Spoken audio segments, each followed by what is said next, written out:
sur la côte est des États-Unis avec cette fois Sébastien Faure, envoyé spécial de la RTBF. Bonsoir Sébastien, vous êtes aux abords du quartier général des Républicains. Les résultats sont, disons-le, encourageants pour les partisans de Donald Trump. Quelle est l'atmosphère, l'ambiance autour de vous ? Ils voient ça de manière même plus qu'encourageante. Je ne sais pas si vous les entendez au pied de l'immeuble où on se trouve, mais ils ont sorti les drapeaux, ils hurlent USA, ils sont hilars et ils ne s'attendaient pas à ça, il faut le dire.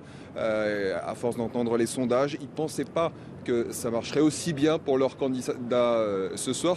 Ça me frappait d'ailleurs de discuter tout à l'heure avec un militant du New Jersey qui assiste à cette soirée, la Victory Night, la nuit de la victoire de Donald Trump, et il disait ça prouve bien une fois de plus qu'on ne peut pas croire ce que dit la télévision. Il y a encore 2 semaines, on disait en lisant les sondages que c'était mort, que la course est finie. Vous voyez ce soir, voilà la vraie réponse du peuple américain et voilà sa vraie opinion.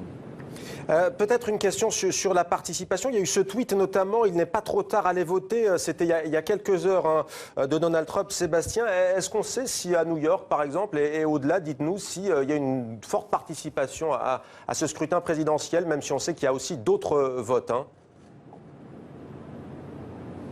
Bon, ça dépendait vraiment beaucoup des États et des communautés. Ce qui était frappant cette année, en tout cas, c'était à quel point les gens avaient voté en avance.